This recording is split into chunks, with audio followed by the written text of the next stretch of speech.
একজন টিচার প্রতিদিন যেখানে 1 গ্লাস দুধ খাওয়ার কথা, সেখানে আমরা 1 গ্লাস বিশুদ্ধ পানিও খেতে পারি না। সেটা আমাদের জন্য বিশুদ্ধ পানির অভাব হয়ে যায়। কারণ পোলট্রি মুরগি, এরপরে আসছে পাঙ্গাস, আর এখন আসছে, আচ্ছা দুধের সাবজেক্ট বাদ, এবার হচ্ছে যে যদি আমিষই পূরণ করতে চায়, কেমনে পূরণ করবে? তার যে ব্রুটা ফ্লাগ করছে, ঠোঁটে লিপস্টিক লাগাইছে, তো সে কেমনে দুধ খাইব? তার আমিষ পূরণ হইব কেমনে? আর সে যে বিশুদ্ধ পানি খাইব, ঠোঁটে লিপস্টিকটা করতে পারছে, ব্রু ফ্লাগ করতে পারছে, সে 1 গ্লাস দুধ খাইতে পারবো না? আসলে বর্তমানে এই শিক্ষকদের আন্দোলনে সবচেয়ে মিথ্যার প্রচার হইতেছে, ঠিক আছে? ওটা বড় কথা না, বড় কথা হচ্ছে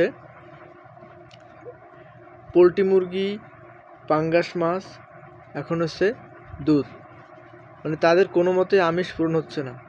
মানে শিক্ষকরা যদি এই পরিমাণে মিথ্যা কথা বলে, তাহলে